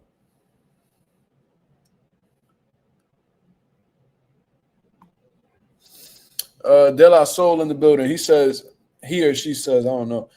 T.O. now saying Shakur is the one holding up the fight. Have a feeling that fight not happening either. Listen, man. I highly doubt that. You know what I'm saying? Like, just look at, and one of the things, I don't know what's going on. There's no way for me to, like, I don't have a definitive answer. But one thing I can say is just look at these guys' track history. Look at these guys' track history. Who between the two guys has historically held up fights or even ducked fights? You don't really hear that too much from Shakur Stevenson. Every time Shakur Stevenson has asked for a fight, like, you know, I remember he was looking for the Jamel Herring fight. He made the Jamel Herring fight happen. I remember he wanted to fight with Oscar Valdez. He was chasing Oscar Valdez around. He was able to get the Oscar Valdez fight. You know what I mean? You know, when he was chasing Willie Cepeda for them years, you know what I mean? It took some time, but, you know, eventually he got in the ring with him. But it wasn't him. You know what I mean? A lot of the times when Shakur is chasing these fights, he's not the one that's really holding up the process. Teofimo Lopez, on the other hand, I can name a few fights that, you know, he was supposed to be lined up to, you know, fight, and he walked away from them. You know, the common theme in these fights being held up in the past has been Teofimo Lopez. Look at the Teofimo Lopez, you know, Subriel Matias situation. You know what I mean? Look at the Teofimo Lopez and Devin Haney situation. Look how the way he went about that. You know what I mean? And there's plenty of other fighters, I'm sure, you know, wanted to fight Teofimo Lopez, and he acted like he was interested and, you know, ended up walking away and shit like that. So, you know, like the whole holding up the fight narrative, I don't really think that's Shakur Stevenson, because nothing in his history has really shown that he has a tendency of doing that. But we know Teofimo Lopez has a tendency in doing that. So I think T.O. full of shit. I think this is him lying, or what he calls it, pimping the media. What he's trying to do right now is he doesn't really want to hold this stigma that he be ducking fights, because that hurts his stock at the end of the day, right? So what he's doing right now is, you know, just using a bit of, I don't know if you would call it reverse psychology, but he's trying to get people to look at Shakur Stevenson in some way so he could save face. But at the end of the day, we know that it's not Shakur that's holding the fight up. I'm very confident in that. It's T.O., bro. You know, T.O. don't want to face a style like Shakur Stevenson. Every time you ask Teofimo Lopez about the fight with Shakur, you know, he brushes it off. He really don't want to talk about that fight. You know, they asked him about it. He was talking about playing Shakur in basketball. If they don't tell you he a scary nigga, I don't know what does. You're a fucking professional boxer. The world only knows you because you are a professional boxer. They want you to fight another top-rated professional boxer. And you over here talking about, oh, man, you know, I want to play him in basketball. Why? Why is that even something that wants to be brought up? Can you imagine that? Can you imagine if Devin said that? Can you imagine if Devin Haney was at 54 and he was demanding to fight Boots or whatever the case is, and Devin's like, yeah, like, you know, we gonna fight, but I want to play Boots in basketball first, bro. They gonna deep fry Dev like, oh, this nigga pussy. Because that's exactly how you would sound if niggas is asking you to rumble somebody, you talking about shooting hoops. Like, nigga, what? So, Sack Prince says you got T.O. beating Shakur. Okay. Well, that should give Teofimo Lopez some confidence in making the fight happen, right? I mean, you got people like you believing in him, so why he don't believe in himself? Why would you? I got a question. Why would you believe in a man that don't believe in himself? That's what I want to know. If you saying you think Teofimo Lopez will beat Shakur Stevenson, that's totally fine with me. I don't got no problem with that. But my question to you is, he clearly don't believe in himself, so why you believing in him? Why you picking him? When nothing has shown you that he wants to get in the ring with him. And I hope he proved me wrong. I hope he announced this fight And I seen something about Teofimo Lopez talking about they're gonna finalize the fight this week. Okay, do it so I can shut the fuck up. And even then, I probably still won't shut the fuck up because, you know what I mean, that fight might fall through. Tio might wake up one day and call this nigga Turkey a rapist or a dictator again and had the whole fight fall apart. How can I get up out of this fight? I have to disrespect Turkey.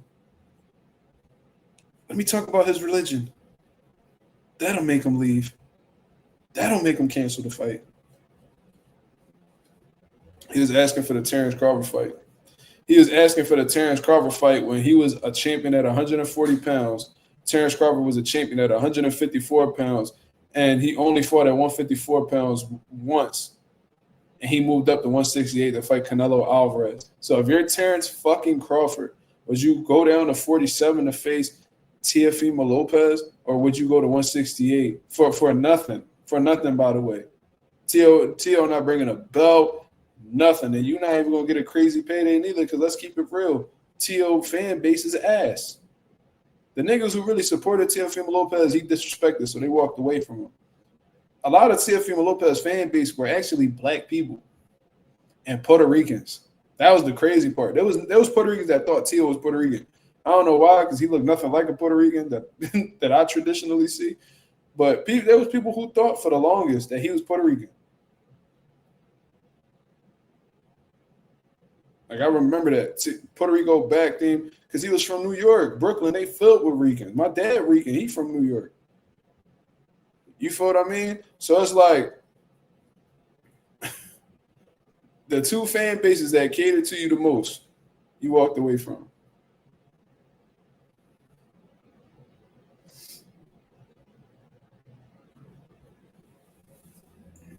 Bro, you could ask for something all you want. That don't mean you want that.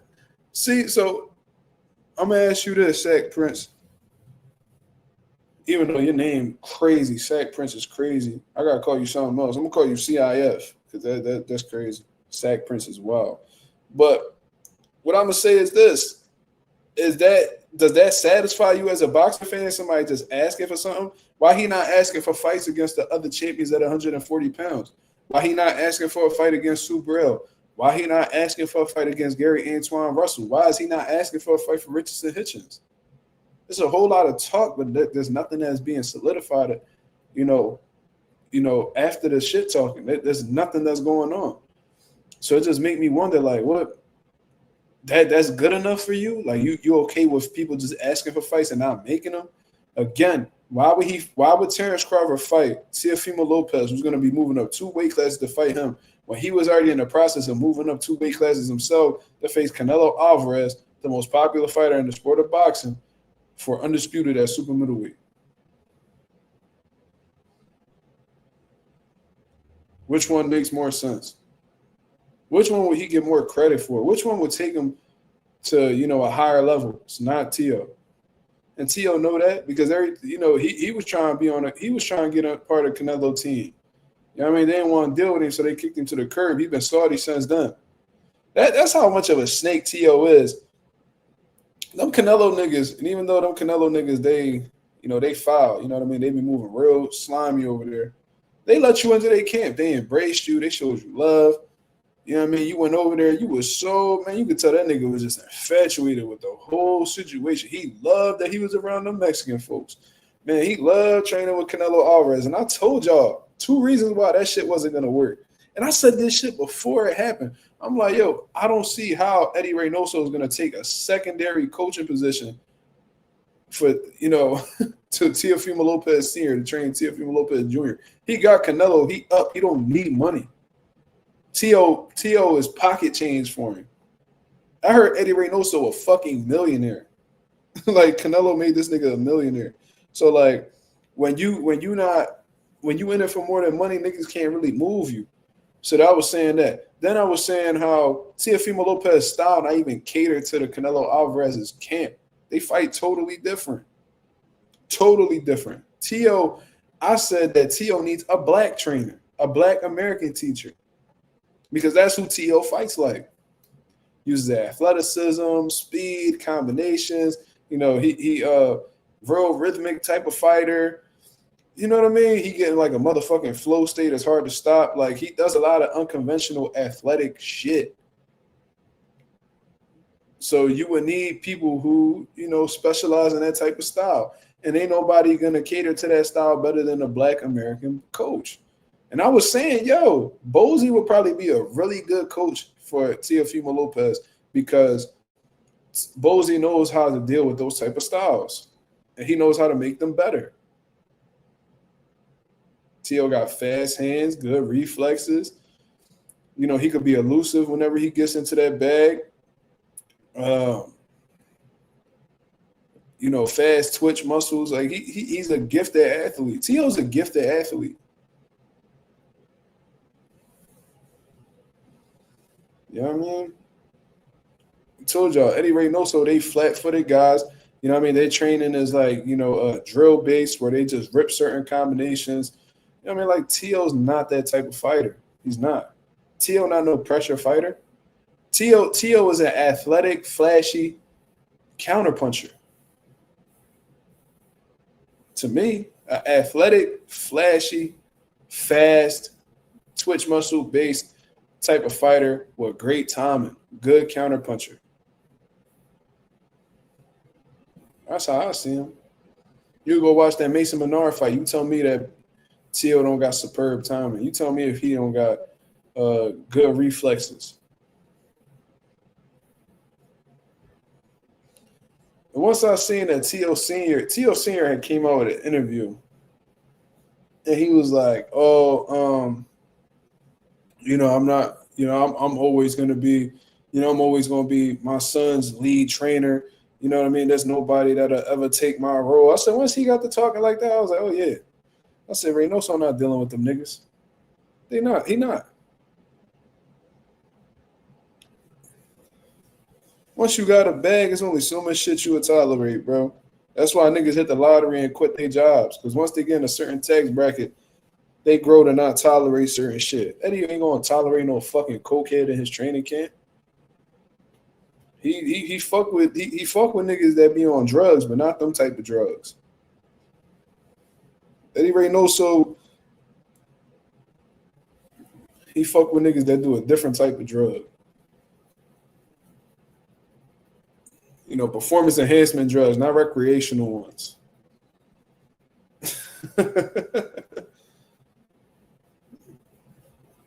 He'll deal with niggas who's on the juice, not the coke.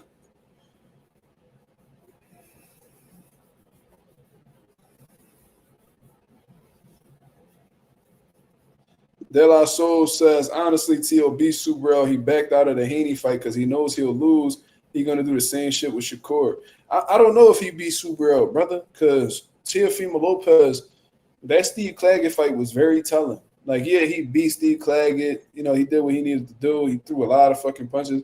But look at the trouble that he had.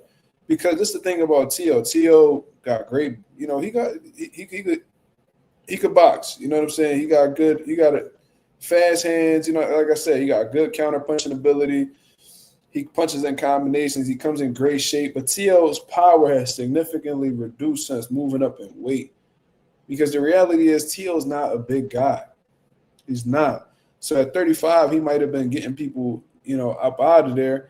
But, you know, at 140, these are significantly bigger guys. And you know, most of the time, bigger guys usually take better shots. So Tio's punching power dropped significantly.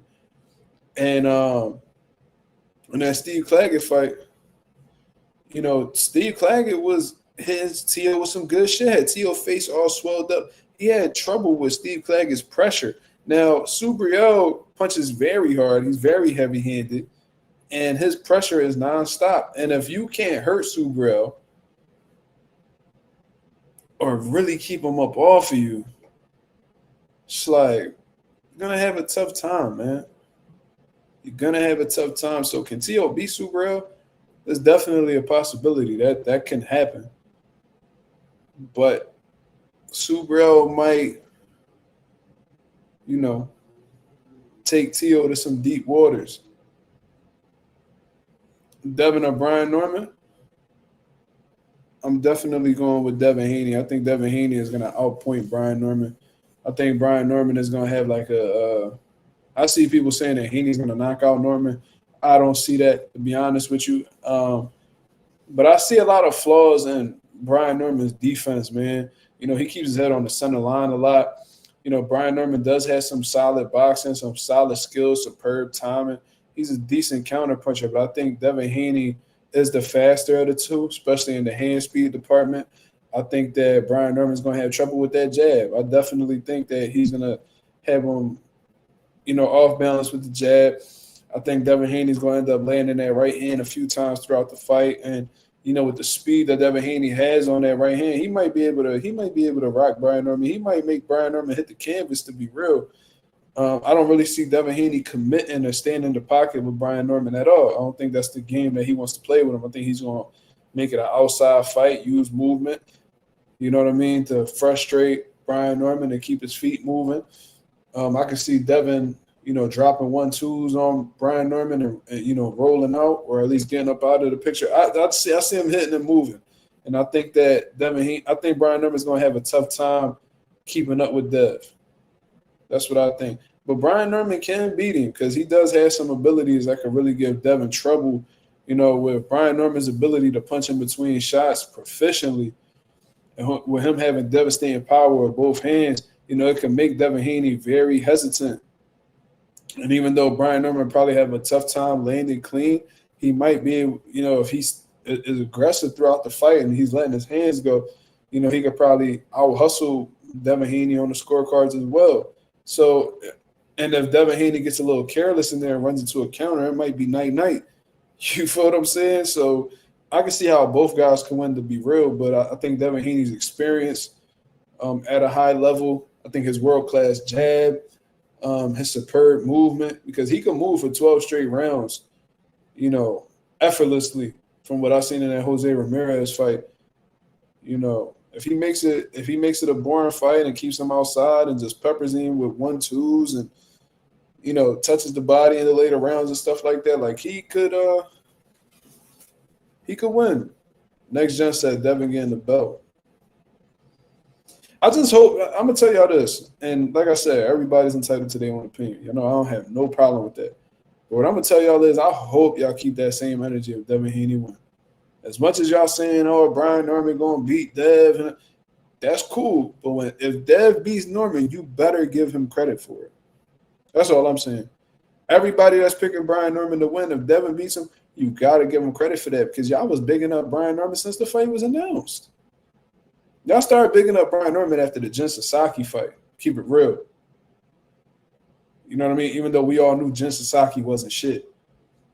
Y'all was bigging him up off the rip. Okay. Cool. So if Brian Norman gets outclassed by Devin Haney, beat, even knocked out, whatever the case is, y'all need to give Devin Haney his credit.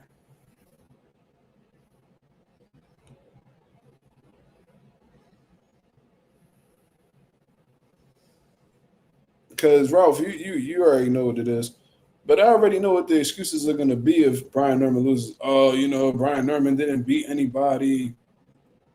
They're gonna be going back to the Quentin Randall fight. Oh, he was tailor-made for Haney. Haney only fought him because he knew he was tailor-made for him. And bro, I could see all the excuses rolling in, bro. They're gonna be talking about Brian Norman being too young. Everything as if Devin Haney not even that much older than Brian Norman. You gonna talk about how Brian Norman ain't beat nobody? They gonna shit on Brian Norman. Watch.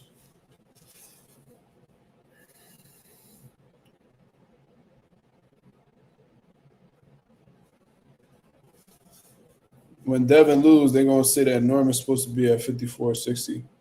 That wouldn't make any sense to say that. I think that if Devin Haney loses, they're going to give Brian Norman props for that because Devin Haney happens to be one of the most hated fighters in boxing. And I think that Brian Norman's fan base is going to double or triple. But at the same time, they're not going to necessarily be fans of Brian Norman. They're going to be fans of what he did to Devin Haney. You know, them guys wasn't really fans of Ryan Garcia after that Devin Haney fight. They was a fan of what he did to Devin Haney. They didn't really rock with Ryan. They like what Ryan did to Dev. Seeing Dev hit the canvas was a hell of a memory for them.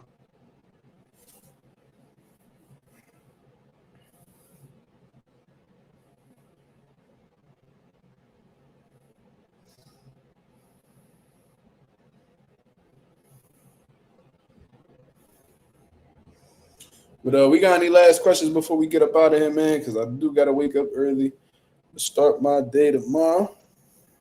You know what I mean? So let me know.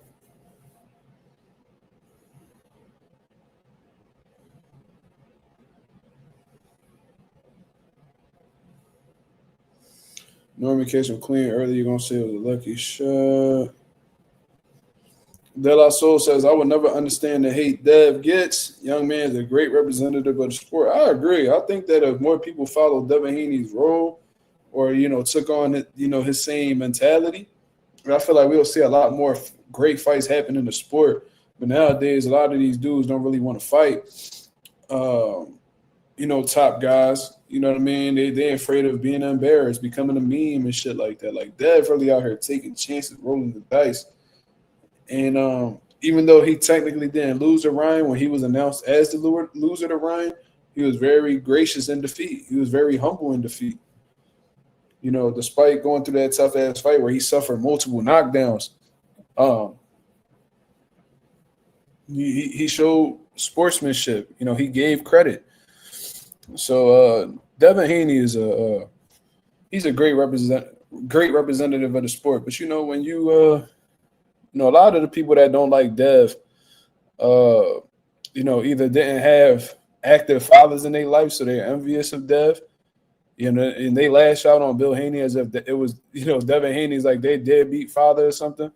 I don't know. But it also be because Devin Haney may possibly be a threat to one of their favorite fighters. You know what I mean? A lot of Tank fans don't like Dev. You know, Shakur fans don't like Dev. You know, there's a whole bunch of people. I just find it funny. Brian Norman just got all these supporters now. But I didn't see y'all around when he was fighting Santillan. I ain't see him when he was negotiating a fight with Boots. I didn't really see people really backing Brian Norman or giving Brian Norman hella props until he signed this fight with Devin. That's what's weird. But this is going to be the last question. Anonymous says, what do you think of the Roach Pitbull card that got announced? They got some good fights. That's one of the best cards of the year, to be honest with you. You know, of course, you got Lamont Roach versus Pitbull Cruz. Then, you know, they just added O'Shaquie Foster versus Stephen Fulton. What was the other one? I know that they got what's the other one I'm missing out on, y'all? I know they got Shane Mosley Jr. versus Jesus Ramos for the WBC interim middleweight title. That's a dope fight. And I know I'm missing another one. What's the one I'm missing? Correct me, please. Let me know in the comments. Which one am I missing?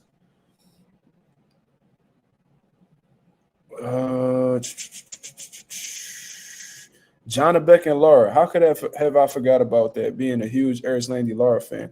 Then we got a unification fight in the middleweight division. Finally, some action in the middleweight division. So, god damn, that's a good-ass fucking card, man. I love it. You know what I mean? I'm gonna be rooting for Cool Boy to do his thing against O'Shaquie Foster, become three division world champion. That'll be huge for Stephen Fulton. That'll be huge for Philadelphia. So I'm rocking with my Philadelphia brother, you know what I mean, and Stephen Fulton. You know, had the pleasure of talking to him previously and just being around him. Very, very cool individual. You know, no pun intended because they call me Cool Boy Stuff. Very, very cool individual, man, not gonna lie. So I'm rooting for him heavy. Jonna Beck. I think Jonna Beck's gonna pull it off against Eris Landy Lara, but I'm rooting for Eris Landy Lara to get the victory. Lamont Roach, definitely pulling for him to have a spectacular showcase of boxing, counter-punching, you know what I mean, superb fundamentals. I'm really looking to see him do a demolition job on Isak. I know it's going to be tough at points because Isak going to be applying this pressure and probably put Lamont in some uncomfortable situations at times. But I really hope that Lamont Roach exposes Pitbull for who he is, which is a one-dimensional fighter. You You know what I mean? I hope he times Isak. And I seen him sparring. I seen Lamont Rose sparring. He was lifting them Mexicans up and sparring with uppercuts and shit. I hope he find that same uppercut that Rayo found on Isak Cruz's chin. You know what I mean? I'm looking forward to that. Really rooting for Lamont heavy, especially since he got fucked over out of that Gervonta Davis rematch because Tank a pussy. You feel me? You know, I'm pretty neutral on the Jesus Ramos versus Shane Mosley Jr. one. Something in me just wants me to root for Shane Mosley Jr. because I be feeling bad for them dudes who actually, you know, devote themselves to the sport, but don't really truly get their credit because they're in their father's shadow, who happen to be legends and shit like that. So if Shane Mosley was to be Jesus Ramos, I'd be happy for him. But I do think Jesus Ramos is going to put belt on Shane Mosley Jr. You know what I mean? That's just my opinion. I think Jesus Ramos is a hell of a fighter. He wasn't really given opportunities at 54, so he's looking to do some damage at 60. So, you know, Shane Mosley Jr. would have won, that'd be cool, but I think Jesus going to whoop that ass.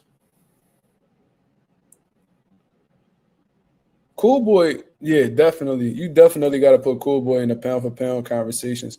And I think he was like in the low pound for pounds prior to his loss to Nayu anyway. But yeah, he definitely deserved it if he were to pull that off. He said I put Cool Boy over Shock. You said you put Cool Boy over Shakur if he beat Shock? You crazy. That would be crazy. I don't agree with that at all.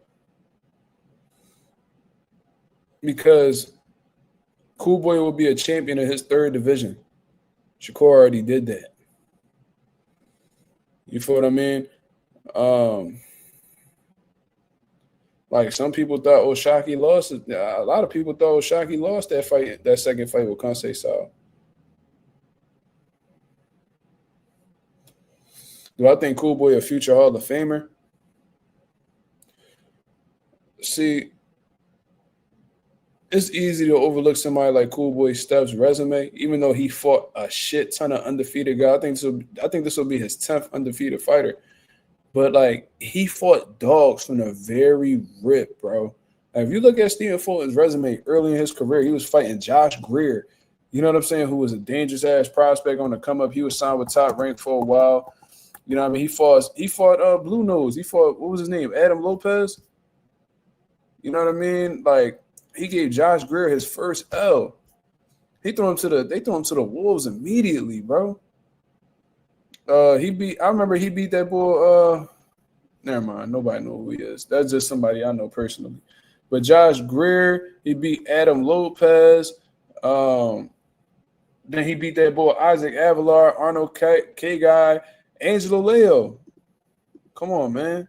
He beat Angelo Leo, bro. Who came back and became world champion after that. You know, Brandon Figueroa twice, Daniel Roman. You know what I'm saying? Like he's done some really good shit. Shakur, best name.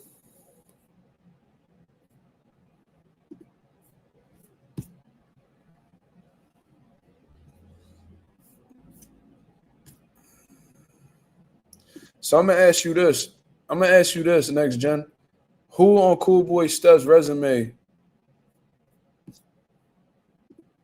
did more than Oscar Valdez that he beat? Who did Cool Boy Steph beat? You know, this ain't me that, you know, talking shit about Cool Boy Steph. I'm making a point though. Who has Stephen Fulton beat that has done what Oscar Valdez has done?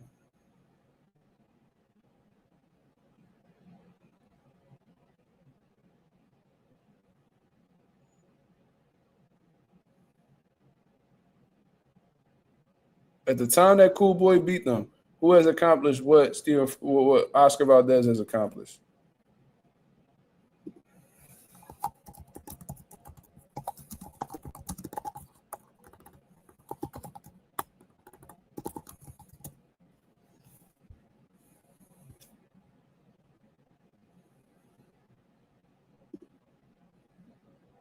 Because Oscar Valdez is a two-time world champion.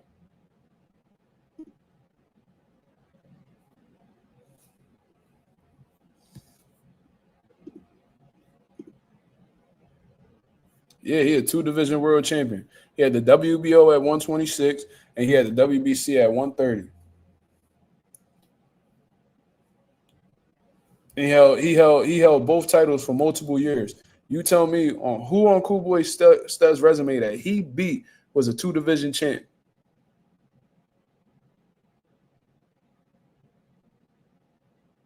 Cause like Cool Boy got a solid resume, but I'm not going to use that to shit on Shakur Stevenson's. Like, no, we're not doing that.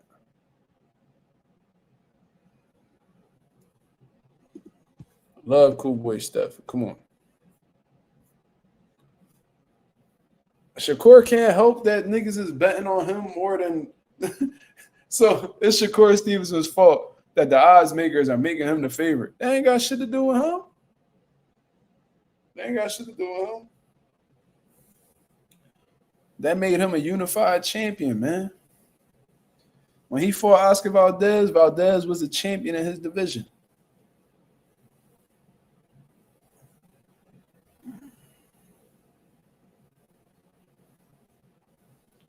But I'm gonna get up out of here, man. Wait, Brandon Figueroa won 2 world titles, right? Or I'm tripping? Then he.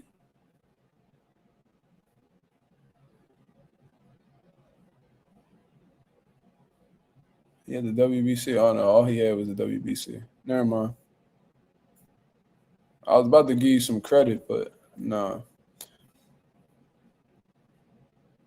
He grabbed an interim at 126.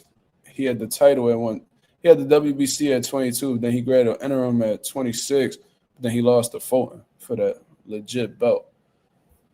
So, never mind. But anyways, I'm going to get up out of here, man. I appreciate everybody that came through and show love as always. If y'all can go ahead and hit the like button on the way out, that'd be very much appreciated. Now, I said at the time that he beat them.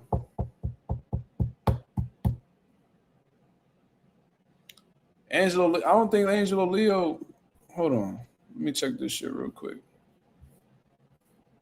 I was saying at the time that he beat him, not after beating him. I said at the time that he fought them. Who was a 2-time world champ? Hold on, let me see. I know Angelo Leo. He definitely won the WBO, I think. Angelo Leo had the WBO. Yeah, he won the vacant belt against Tremaine Williams. Which, whatever. Then he went and he grabbed the IBF off of Jose Alberto Lopez. Yeah, but I'm saying at the time that's the difference though. When Fulton fought him, he only had 1 world title. Right? I'm tripping. Yeah, he only had 1 world title. He didn't even have a title defense. When Shakur Stevenson faced Oscar Valdez, he was already a 2-division world champion in his own right and had multiple title defenses, as you know, before he faced Shakur. So, yeah, after that, Leo became champion again. But at the time that Fulton faced him, he only had 1 world title, no title defenses. He won a vacant title off of Tremaine, beating Tremaine Williams, who was an undefeated contender at the time. He fought Cool Boy. He lost. Shakur Stevenson, when he fought Oscar Valdez was coming off of one of the biggest wins of his career. One of the biggest wins of his career. Against Miguel Burchelt. I remember I picked Burchelt to beat Oscar Valdez because of what he was doing to people in that ring. Burchelt was whooping everybody. You feel me? Like, he was whooping everybody, bro. Then,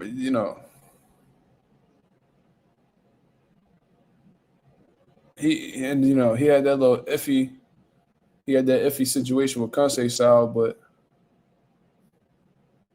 I know that. But when he fought Miguel Burchelt, that was a fight that everybody doubted him in. And plus, he tested positive. He tested positive against Conceição, and they still let them fight. But regardless, he still was coming off of some good wins.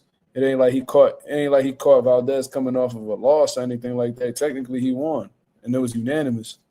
Even though I disagree with that, but it is what it is. Shakur beat him. Shakur beat him. So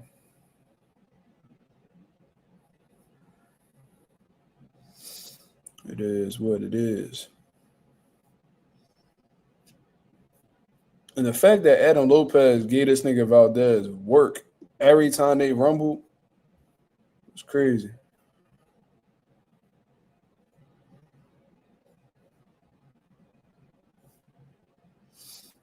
But like I said, I'm gonna get up out of here, man. Appreciate everybody that came through and show love. I'll be back at y'all with another live 10:30 p.m. Eastern Standard Time to continue cooking up on what's going on in the boxing world. Until then, I hope you guys have a blessed, beautiful one. I'm up out of here, man. Peace.